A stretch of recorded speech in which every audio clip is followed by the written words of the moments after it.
Mais qui régnera sur le royaume des 7 couronnes? C'est à ce petit jeu de pouvoir que se sont livrés les aficionados de la série Game of Thrones dans la nuit de samedi à dimanche, à l'occasion de la nuit de la BD à Gravelines. Mais comment devient-on accro à une série médiévale fantastique où le réel n'a plus sa place? Beaucoup de monde regardait. Au début, j'avais pas envie de regarder du tout. Et puis finalement, à force d'en entendre parler, j'en ai eu marre de ne pas pouvoir participer aux conversations. Et donc je me suis retrouvée à regarder le premier épisode et je me suis dit que c'était génial. Et donc j'ai continué. Voilà, et puis maintenant on attend la prochaine saison avec impatience, comme tout le monde.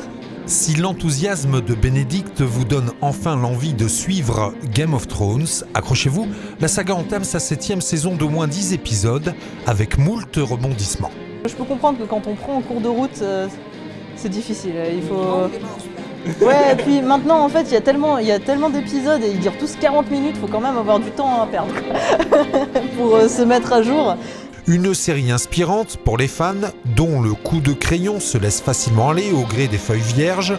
Mieux, ce soir-là, les animateurs proposent même de créer votre personnage afin de se livrer à un jeu grandeur nature. C'est quoi ce perso que tu fais là 17. C'est quoi ce monstre? Ok, donc il est super sage, il connaît tout, il est trop fort. Bon, son charisme, est-ce qu'il va être charismatique ce personnage? Alors c'est pas un jeu de rôle classique comme on en fait, c'est on va dire un jeu de rôle hyper simplifié.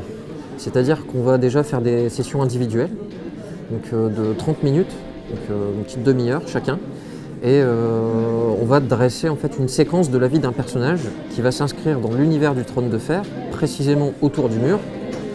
Et à l'issue de cette petite session de jeu, le joueur va essayer de dessiner ou retracer en illustrant ce qui lui est arrivé dans l'aventure. Le courage nous a manqué pour savoir lequel des personnages aura pu gravir ou au contraire protéger le mur magique de glace et de pierre.